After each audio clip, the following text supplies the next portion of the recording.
This is our Wednesday special, the book review segment of the show. And as always, of course, we review literary works across the globe. And today is no exception because today we will be talking with someone that is, of course, super talented and, of course, the author of a particular literature that talks about something really passionate. We're speaking to our author all the way from Canada this morning. And the title of the book we will be reviewing is Pioneer of the Caribbean, a book written by two amazing authors, Ingrid V. Lambie and Patricia L. Tully. And of course, we have them via Skype this morning. Good morning. Good morning. Good morning. Great to have you join us on the show. Yes, thank you. It's good to be here. Yes. So how is how is Canada this morning? It's quite well. Actually, it's night here. It's about 1:30 in the morning. 1:30 in the morning. Okay. 1:30 Wow. in the morning. So I should be sleeping. Wow. Really sorry for depriving of your, of course, much needed sleep. It's just about almost 8 o'clock in the morning here. So, I mean, talk about time difference. But great to have you join us. Yes. Yes, thank you. All right. All right, so the book is really beautiful. It's actually a memoir of two mothers' journey to immigrate their families to Canada for better opportunities. And of course, this tale is told through the eyes of their daughters. I mean, this story is a reflection of what a lot of people, are actually going through. Do you just want to take us through what was going on, in your mind when you decided to put this together?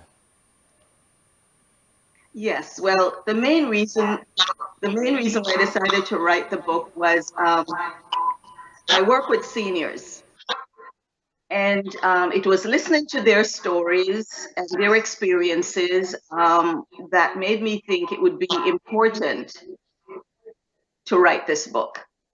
And then when I connected with my co-author, Patricia, I said to her, I'm interested in writing a book, but I need help. I need someone to motivate me. And she said, oh, yes, I've always wanted to write a book about my mother's experience. And then we got together, and hence the book came about. Really amazing. And I must say, the book, I mean, is really deep. It's a tale of love. It's a tale of adventure, determination, and of course, it's all encompassing.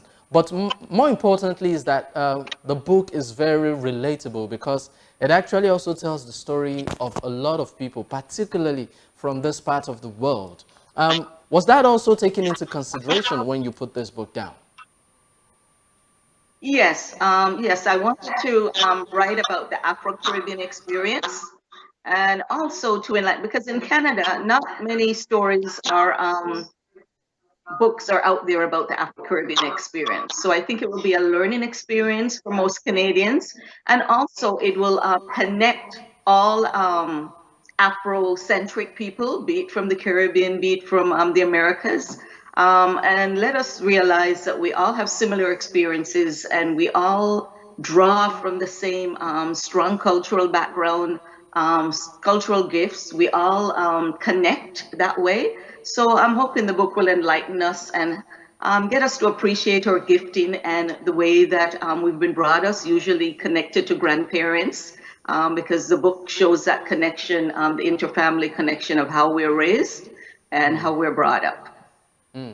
Now, one thing I noticed within the book is of course, a strong cultural reference that was highlighted so much in the book. Do you just want to shed a bit of light on that?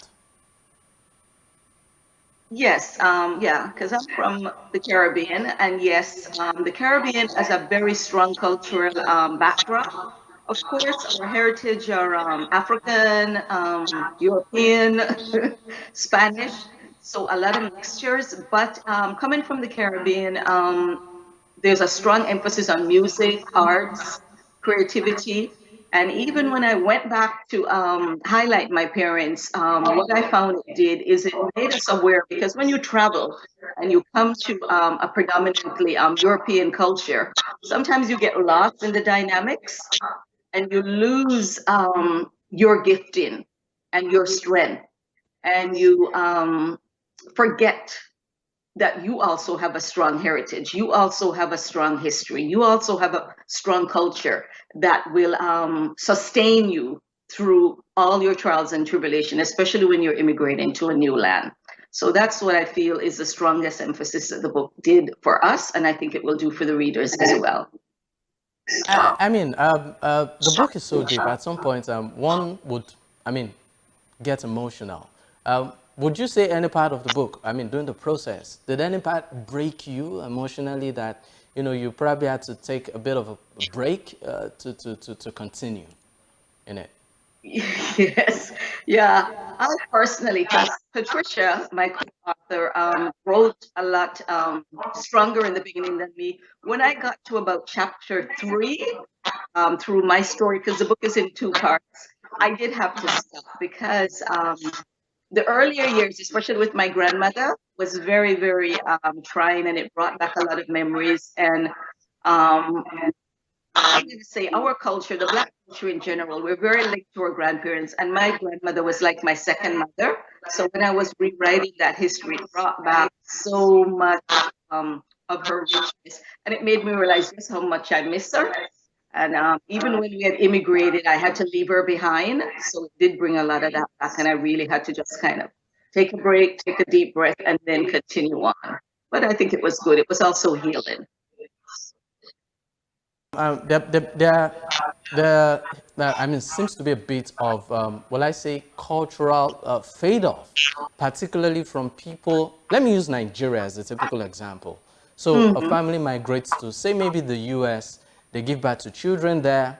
The kids grow up in US. They've lived all their life in US, but they seem not to remember home or have any experience of their roots. I mean, I'm a Yoruba guy. I speak my language. That's my native language pretty well. Yeah.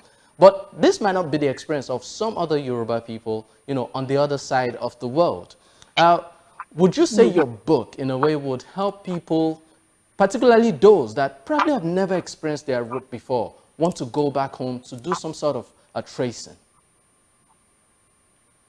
Yes, that is my hope because when I was growing up, and I think you read the experiences, and even through Patricia's story, you will see, fortunately for us, there was connections that we had to form in order to get comfortable with our roots, and we did travel back and forth.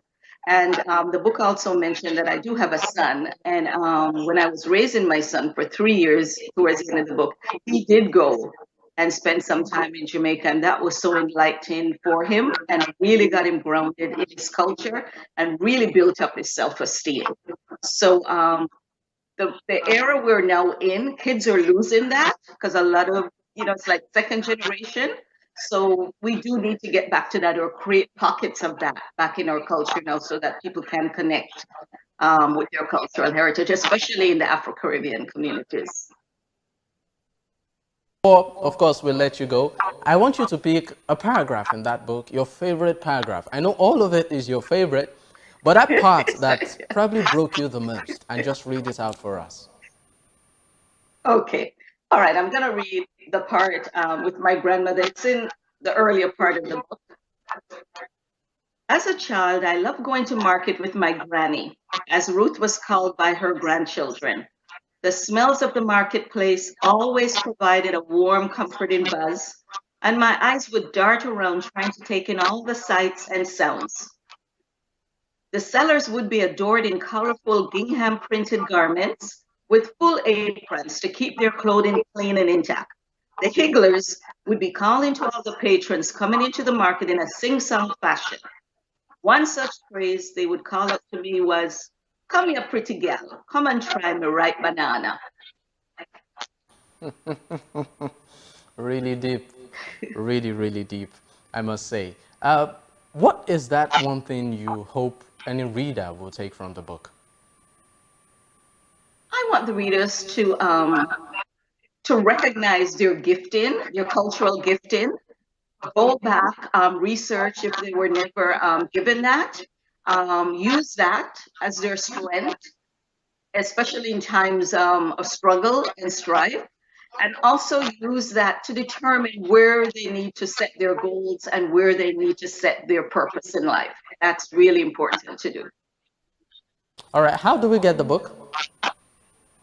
The book can be bought right now from friesenpress.com, which is our publisher, Friesan. It's also available from Apple, and it will be on Amazon and all the other popular places within the week. Do you personally on social media? Pardon me? How do we follow you personally on social media? Maybe some people who want to connect Oh, on a yes, personal yes. level with you. How do we follow you up on social media? Yes, I am on Facebook, and I'm also on Instagram. And if you type my name, Ingrid Lambie, you should be able to pick me up on Facebook and also on Instagram. All right, thank you so much, Ingrid Lambie. Thank And you for of having course, me. this is a big contribution to humanity, and of course, a must-read for people out there. Thank you. Yes, thank you. All right, so that was, of course, the amazing Ingrid Lambie, the co-author of the book, Pioneer of the Caribbean. And of course, the book is a memoir of two mothers and their journey to migrate their families to Canada for better opportunities. You will say a reflection of what a lot of us, particularly in this part of the world, are going through at the moment, looking for greener pastures, and of course, what they had to go through. A must read, I must say, for everyone out there.